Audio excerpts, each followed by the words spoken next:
Welcome to Everyday Nonviolence. This podcast is produced by Friends for a Nonviolent World, or FNVW. FNVW champions nonviolence as the foundation for effective programs and actions to promote the dignity of every human being. The Everyday Nonviolence podcast highlights people in our community who are using the principles and practices of nonviolence to transform themselves and the world around us. Their stories deepen our understanding of the impact of violence and the many ways nonviolence can be used for healing and social change.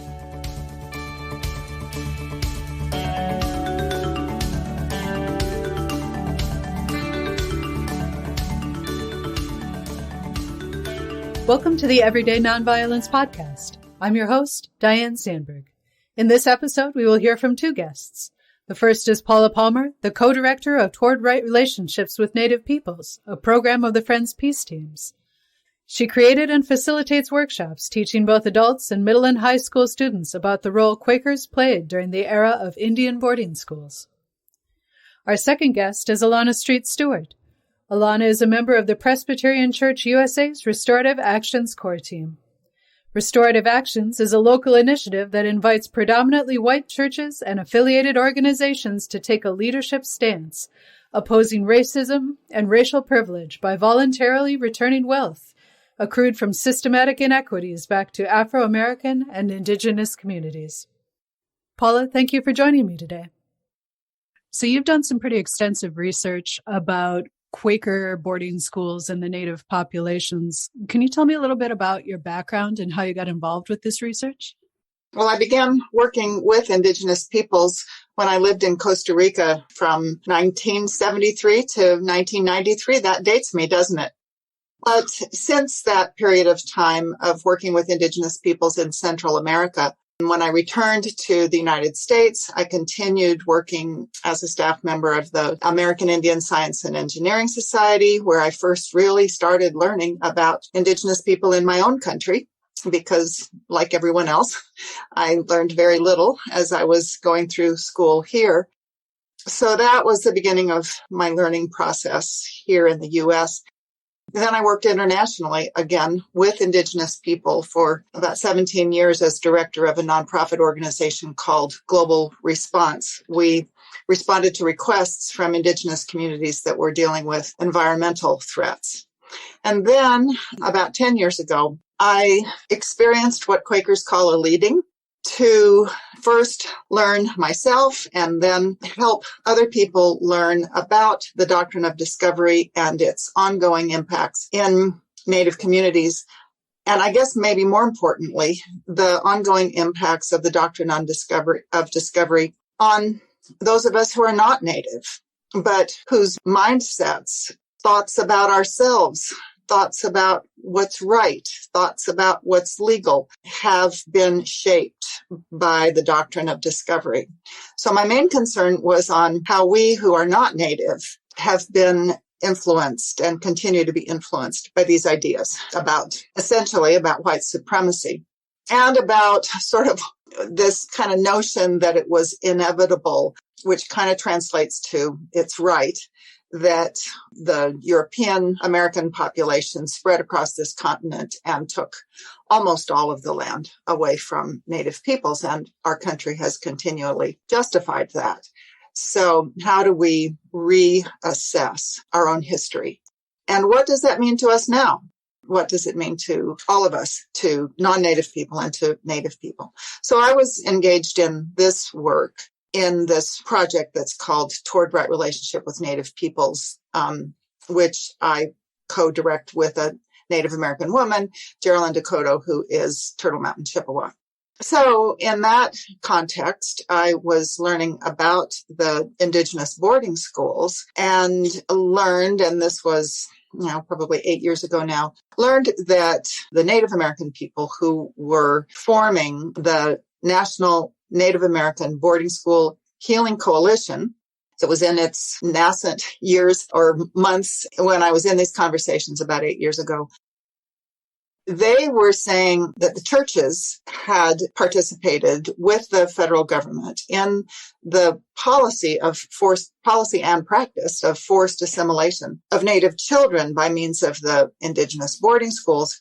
And they thought the churches needed to do research ourselves about the roles that we had played during pretty much 200 years of what is euphemistically called Indian education, educating Native American children, which sounds like it was a favor to them.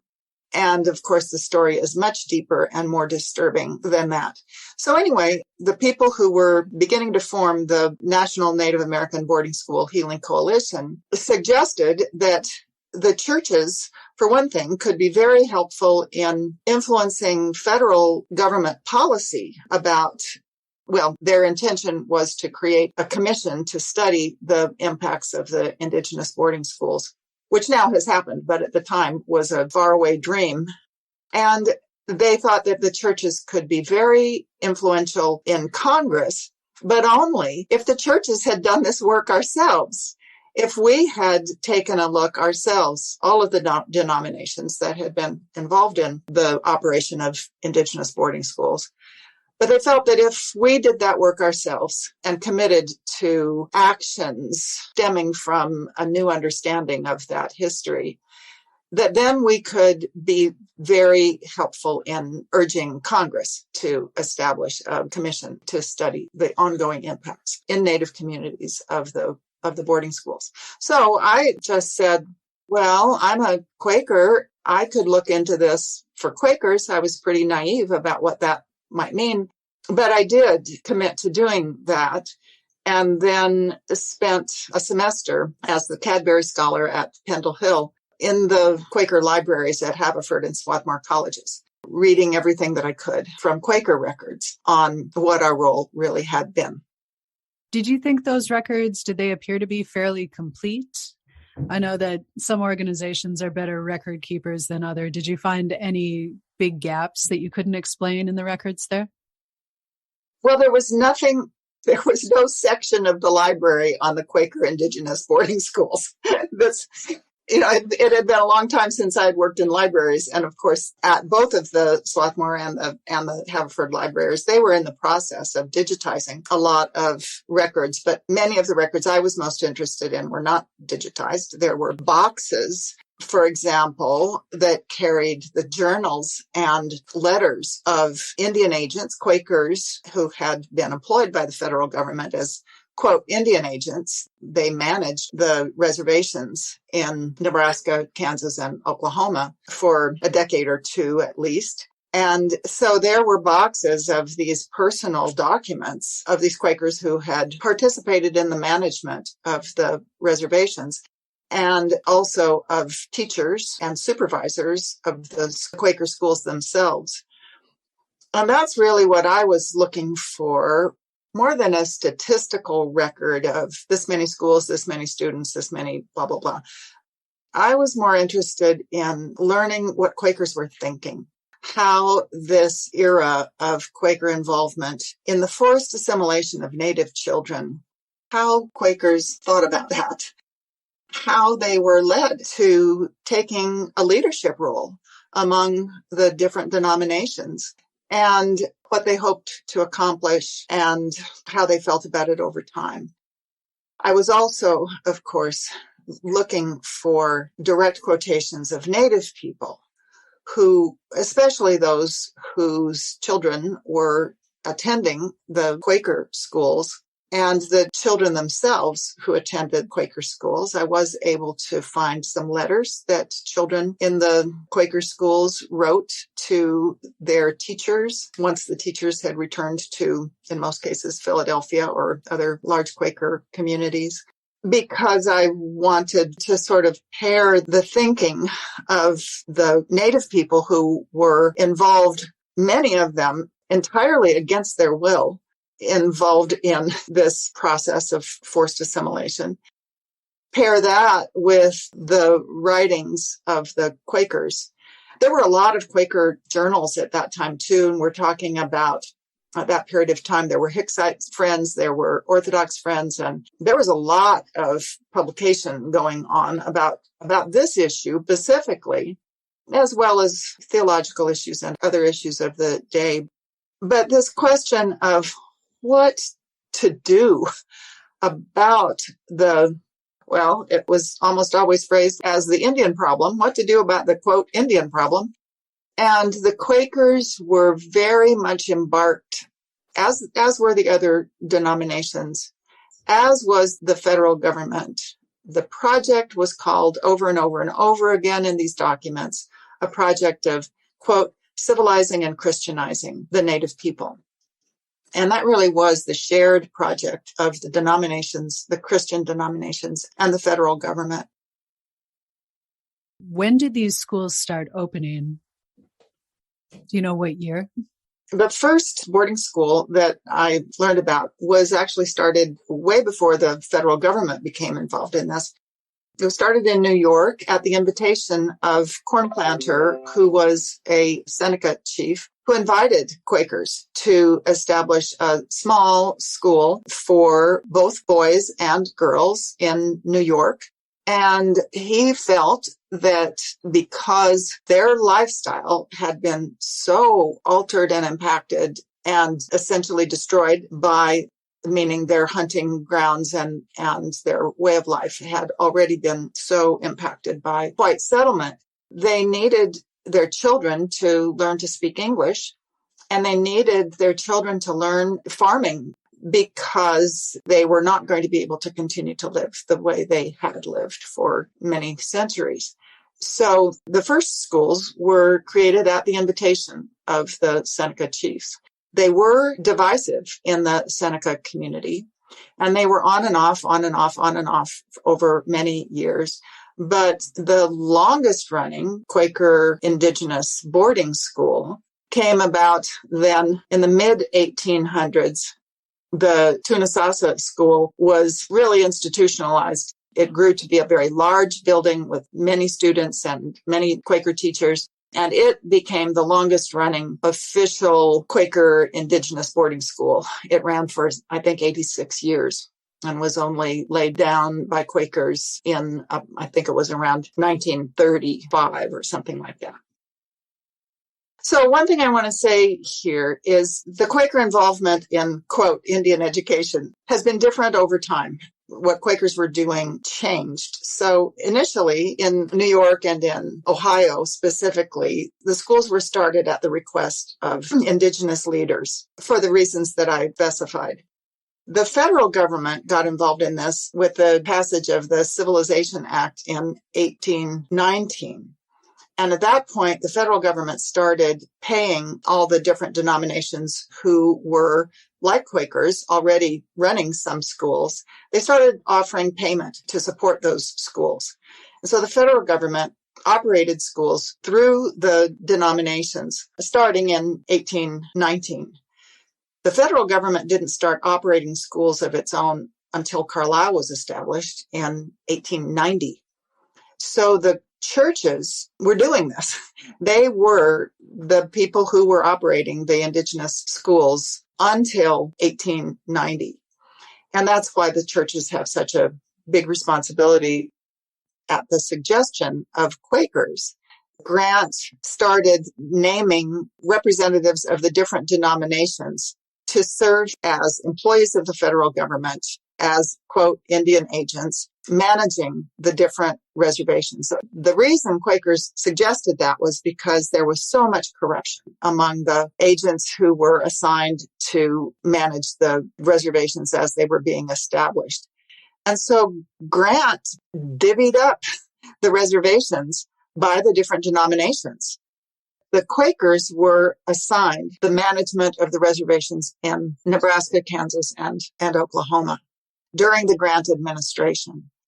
So that's how those divisions came.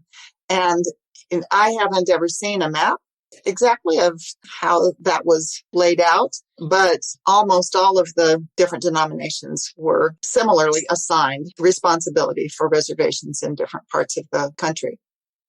you start wondering, well, what does this division between church and state?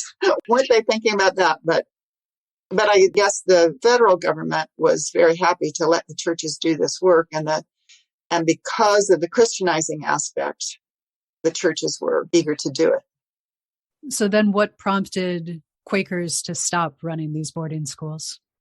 From my reading, the teachers themselves felt that they had failed. They failed because they complained that the children, after they were in the Quaker schools for a period of time, 3 years, 5 years, 6 years, what did they do? They went back to their communities. They went back to their families. A lot of the schools started as day schools. Quakers converted them to boarding schools because they wanted to have more control over the children. They wanted to have greater separation between the children and their families because they wanted the children to give up their languages and their cultural practices and their identities. That was clearly the goal of these boarding schools. But even then, they felt that they had essentially failed. They talked about the girls going back to wearing the Indigenous dress and wearing their hair in the Indigenous ways. And so most Quakers began supporting the idea of the federal government establishing off-reservation boarding schools where children would be taken extremely far distances. Alaska children taken to Carlisle, children from the Dene and Lakota, Kickapoo, and every other place around the country taken to places like Carlisle in Pennsylvania. And Quakers really supported that change because they agreed that the children need to be kept from the influence of their families. And I saw an exhibit that was so disturbing at a small museum in Baltimore. The Baltimore Indian Center had an exhibit where they showed material produced by Carlisle, where I will say Quaker teachers taught. These materials from Carlisle showed that the teachers were counting on and really grooming, especially the girls who were students there, to go back and Christianize and civilize it. This was pretty much still the same thing. Their own families, their own mothers, their own grandmothers.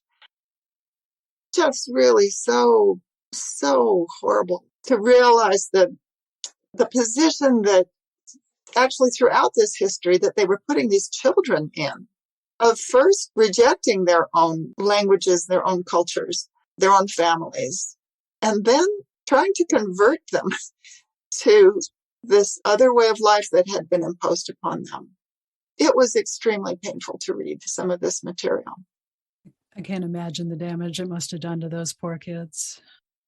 Well, and to their parents and their grandparents who lost them. In Australia, they call this the lost generation, and it really was a lost many generations because this policy continued for so long. And then the damage was done going forward because the children had been raised in institutions apart from their family. They may have been well cared for in terms of given solid meals, or may not have been well cared for. But even if they were well cared for in the sense of physical safety, they did not experience growing up in a family.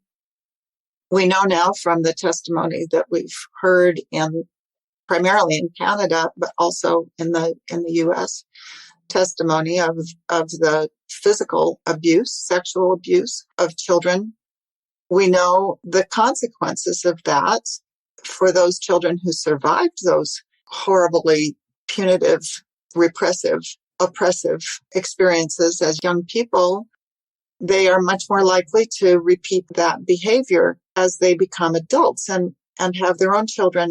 So this is what is meant by multi-generational trauma or transgenerational trauma, that this boarding school experience reached behind to their parents and grandparents who lost them and forward to their children and grandchildren going forward into the communities the Native communities today who are living among us today and who continue to experience these impacts.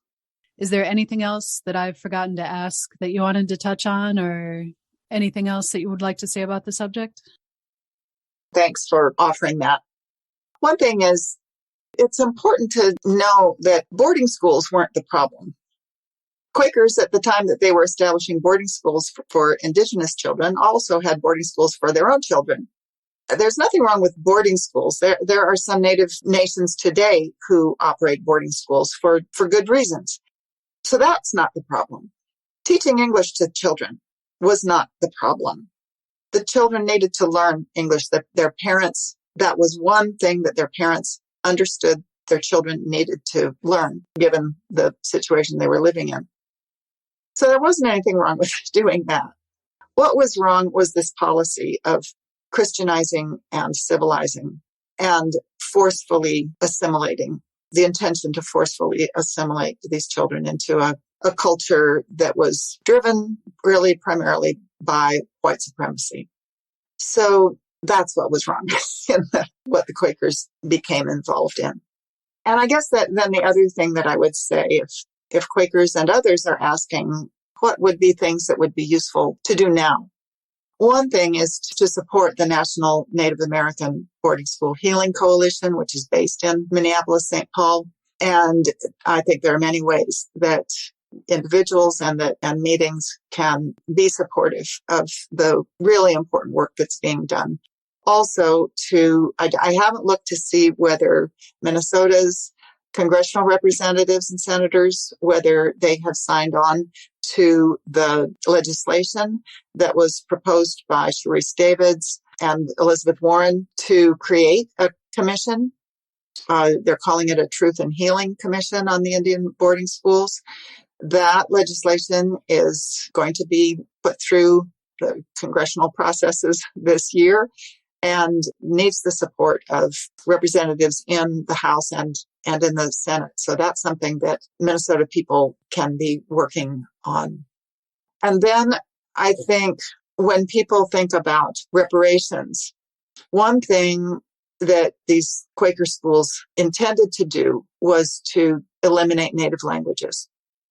And so I think one very direct form of reparations that Quakers can consider is supporting Indigenous nations that are working to revitalize and teach their own languages to their young people.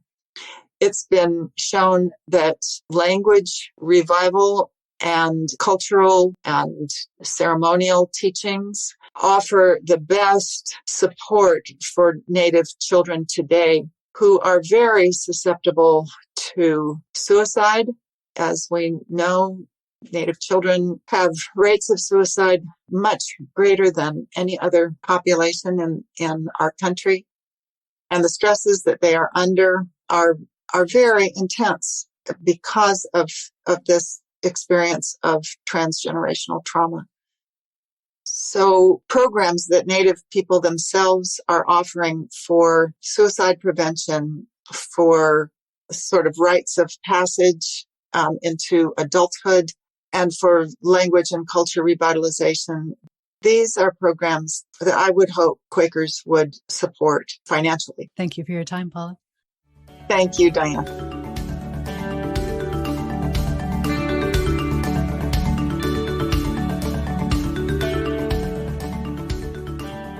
Now I want to bring in Elona Street-Stewart to the conversation. As mentioned, she's a member of the Restorative Actions team of the Presbyterian Church. Elona, it's good to speak with you today. First, can you tell me more about the Restorative Actions core team? Well, the Restorative Action team has been working together now for a couple of years.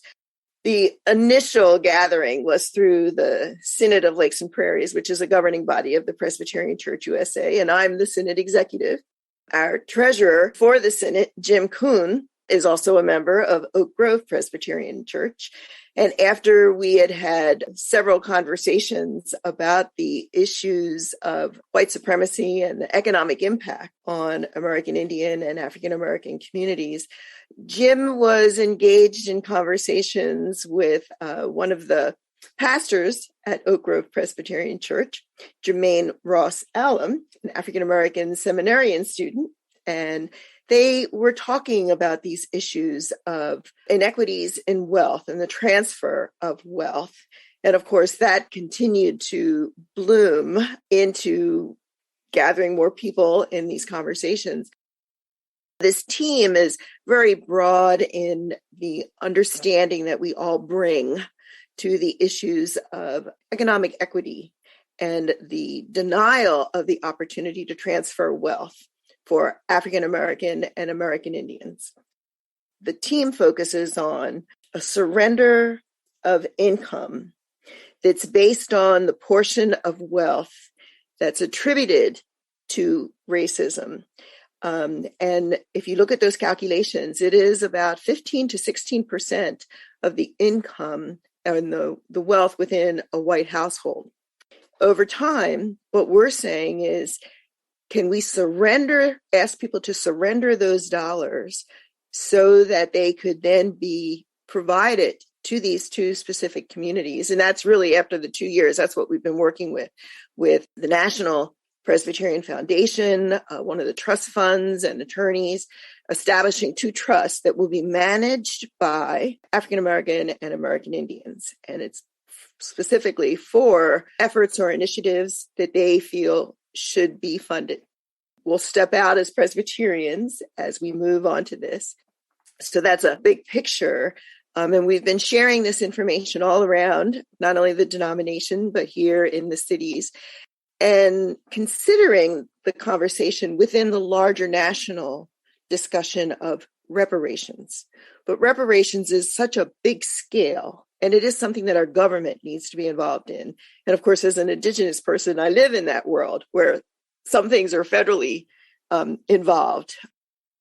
But what we're saying is our restorative action piece is a narrower focus. It is about being able to surrender this wealth within church councils, congregations, sessions, our denomination, and make those dollars available.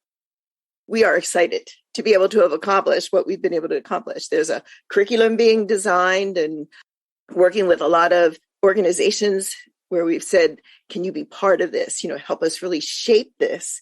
It's not just the trust as a fund that has to be established. It's trust as relationships, of course, that need to be established. So people like Jennifer Harvey sprinkled the seeds long ago. Others 20, 30, 40 years ago. This conversation about reparations has been around for more than a century, actually. And it is now, with the terminology that we're using, we're able to say, this one isn't going to go away this time. We really do need to address it. So you guys aren't just a local organization, you're kind of spread out throughout the country, more of a national group? Well, everyone on the team, of course, is primarily here, although Jermaine, as a graduate student, he's actually living in Puerto Rico right now while he's working on his graduate studies.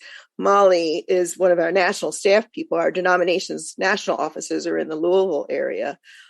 But we've addressed this as a way to say it's not just specific here to the Twin Cities. Like with most emerging initiatives, we have to be conscious that you can't immediately move from the dream or the idea to a larger perspective. You really have to keep in mind what it is you're capable of doing. And I think that's what we're also being very conscious about. So we're engaging in those national conversations and still saying this is what we're doing here. Down the road, what would be, in a perfect world, what would you hope to accomplish? Well, once these funds are established, these two trust funds, working around the effort to say, okay, in accounting practices, how do you establish a trust fund, one for nonprofits and one for individual groups that may not be nonprofits? Beyond that is to be able to have the fear that people assume that it means you're taking something from me and giving that to someone else who may not be deserving of that. Well, that's the basis of the issues of white supremacy, that there's an assumption that, the people who have made it possible for wealth to be acquired, stolen land, stolen labor, that somehow they're not worthy of receiving the same benefits. But when we look at what that has meant over time, and of course, all property in the United States was native property, native land at one time. So the fact that, there were these guardianships and trusteeships established by the government, and that churches were complicit with it, our institutions were complicit with that. When you can sit people down and say, let's take away these fears that you have. Let's really address the issue of how financial assets are acquired and who was denied that based on policy. It wasn't that the characteristics of the individual meant that they weren't worthy. There were policies that prevented them from being considered to be a direct beneficiary of something they've produced. Can you give any specific examples of those policies? Well, of course, what's maybe been in the paper more recently is some of the issues of the redlining around, real estate matters, who could live in certain neighborhoods, who could, reside as a neighbor in a neighborhood.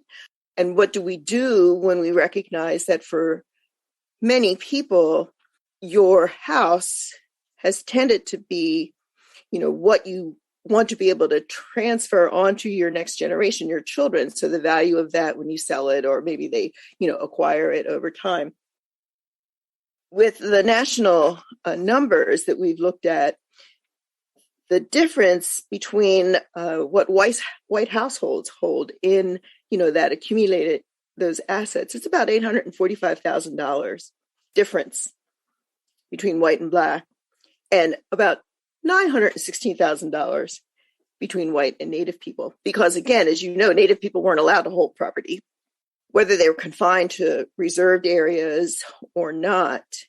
In colonial times, they were denied the decision-making process to be able to say, when they were removed, what was happening to that land when they were removed from their homeland. So that's one example. It's around those issues of housing and the acquisition of that to support your institutions and your organization. Another aspect, I think, of this is to be able to say that the assumptions of, let's say, the goals of education, so that your children would go to good schools in good neighborhoods, and then go on to college, get good jobs. Well, when you look at that picture and you realize how truncated that was for African-American and American families, that the idea is that education would be denied to you. The higher education goals and skills are still being challenged because of the disparities of who had access to those.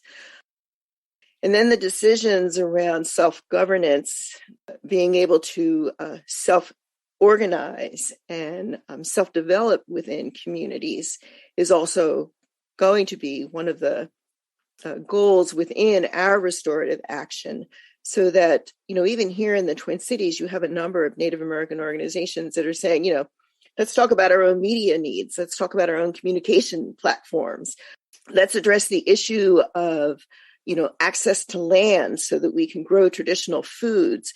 Black farmers and Native farmers, as well as many of our immigrant farmers, they have a different purpose about feeding their community when the health disparities are often built on poor nutrition. So, you want to be able to say, we should have access also to land to be able to farm and raise crops that are healthy for our people. So those are realistic things that are actually, happening right now. Yeah.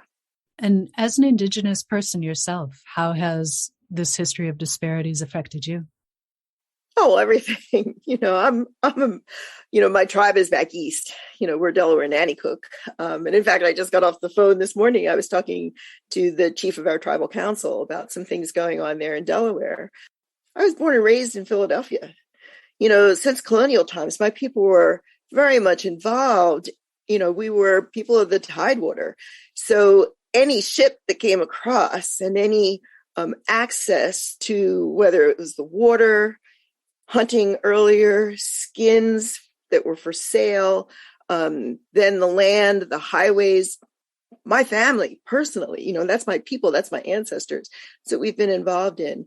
And the fact that they were up through my great-grandparents' era, denied access to owning their own land. So I take this very personally. I mean, this is personal history that, I'm very knowledgeable about. They had to start privately purchasing land, and they were very savvy about that by being able to purchase lots of land that were contiguous, so that, as they were accessing their own land for farming, they could see that they weren't interrupted. And, all across this country, reservations now, they're just a quilt work of farmers who, rent land from the tribes, but that you typically don't have Native families owning those lands. Well, fortunately, often there were people within a tribe that were saying, that's not how we're going to do this. That's not how we're going to acquire access to our own land. The other things that it's meant for me was that going on to college, I am from the era of, the war on poverty. So I was an Upward Bound student. Swarthmore College was the college I was associated with since junior high.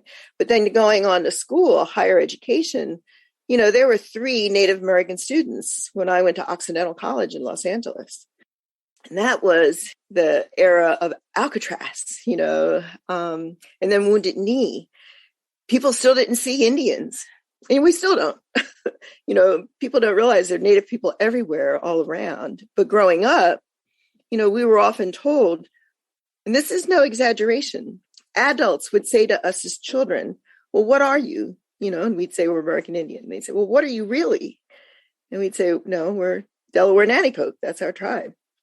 And people would say, you can't be Indian because all Indians around here are dead.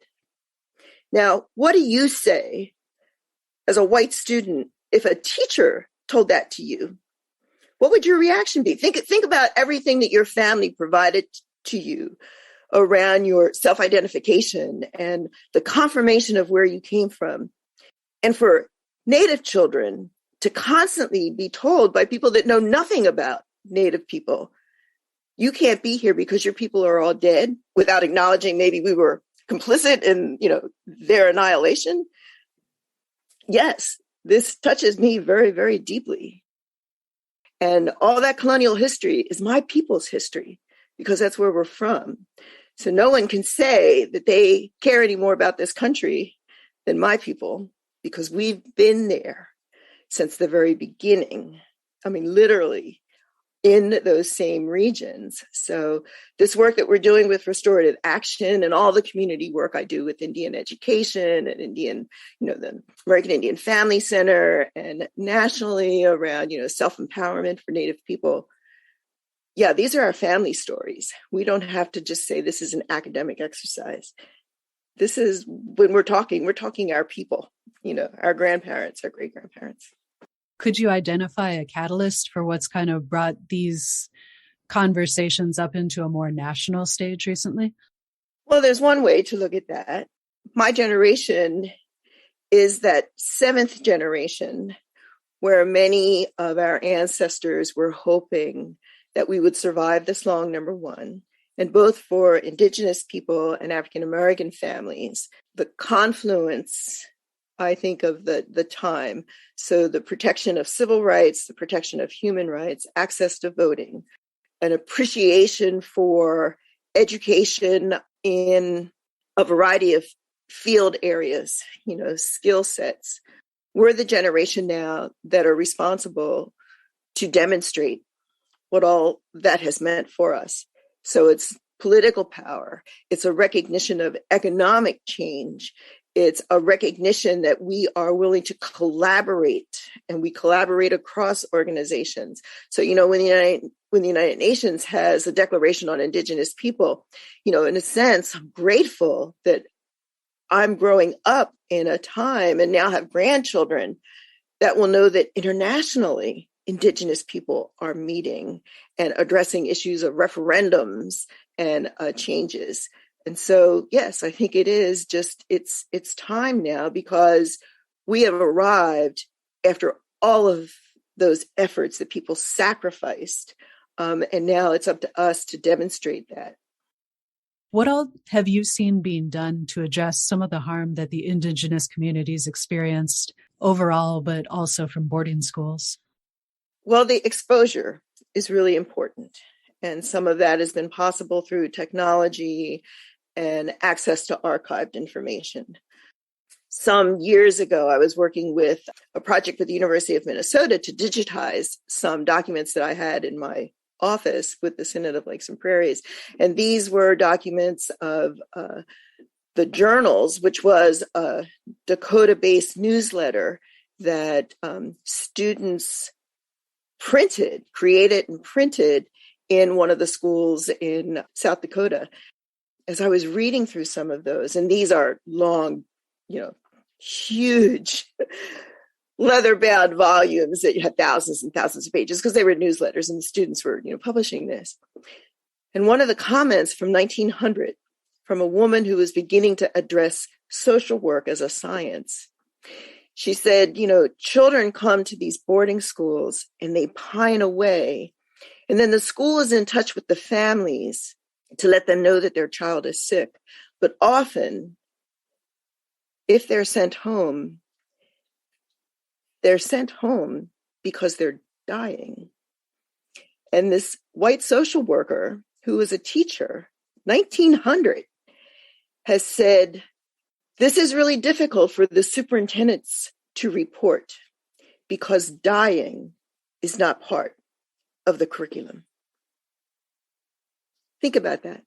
In no other institution do you talk about those students who have gone on through that experience, whether it's K-12 education or higher education, private schools, residential schools.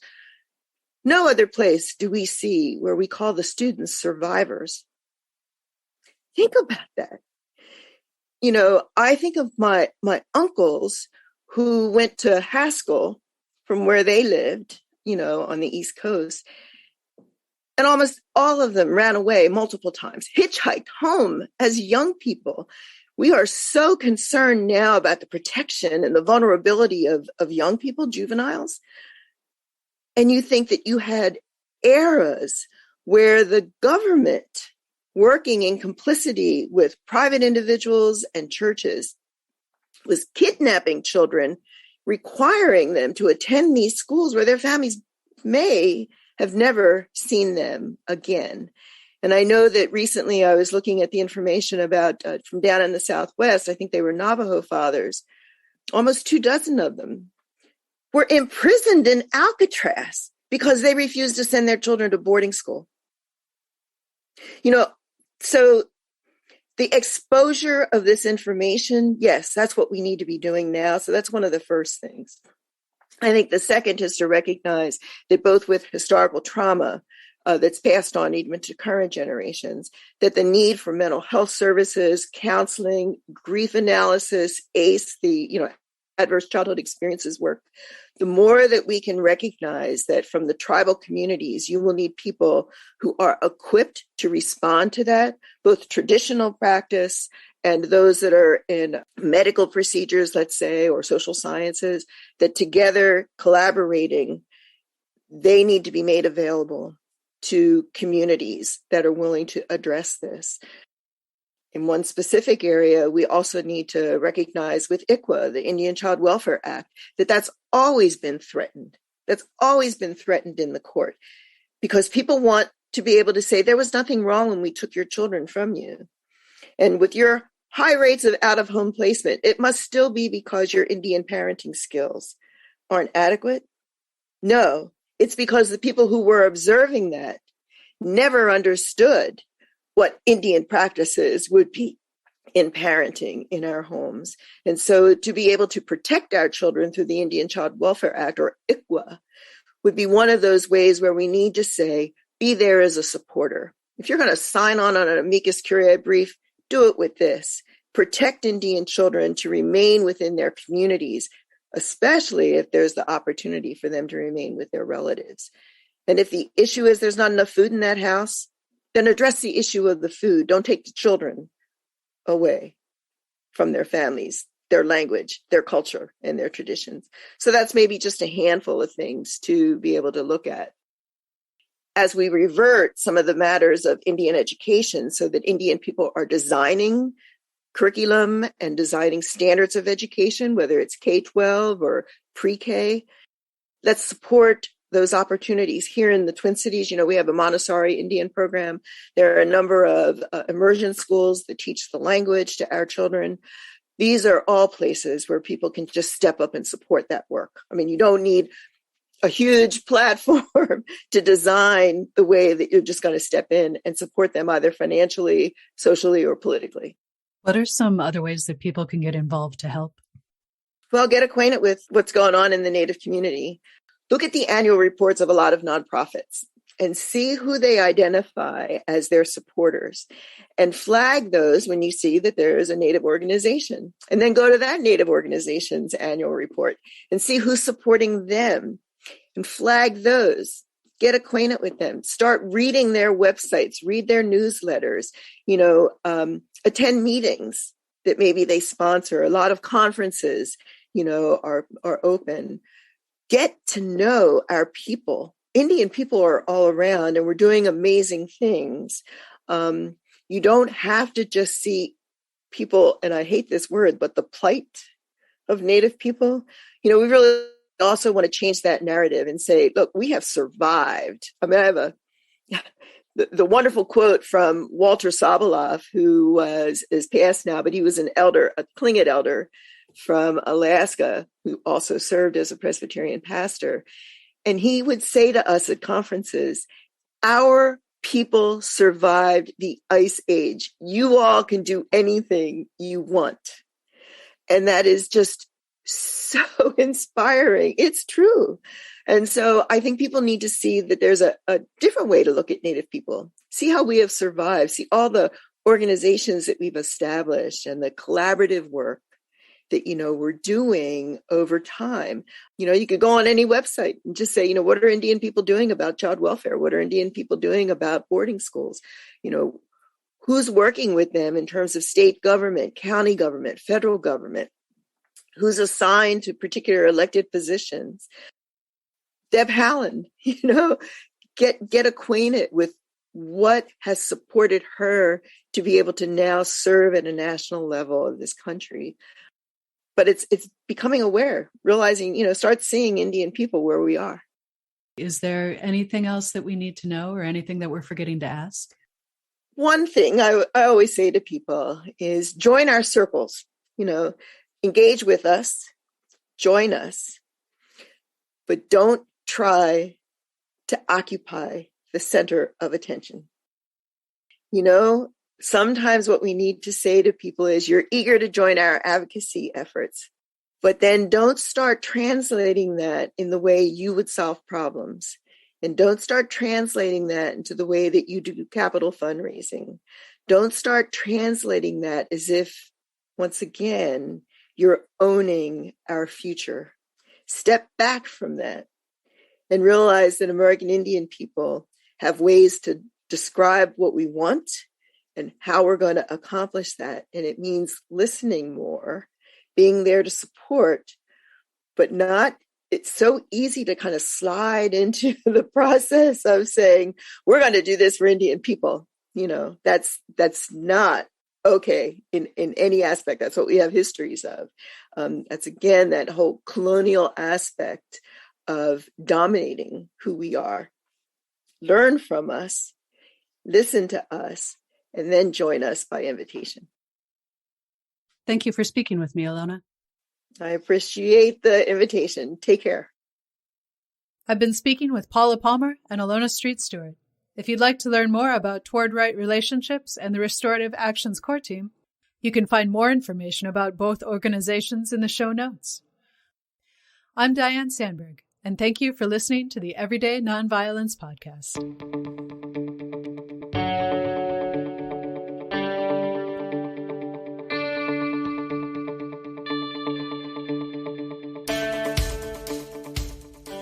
Thank you for listening to Everyday Nonviolence. To learn more about Friends for a Nonviolent World, visit our website at fnvw.org or call 651-917-0383. We hope you will subscribe so that you don't miss future episodes and insightful conversations. Please note that the views expressed in this podcast are those of the host and guest and are not intended to reflect the official positions of FNVW, its staff, or board of directors.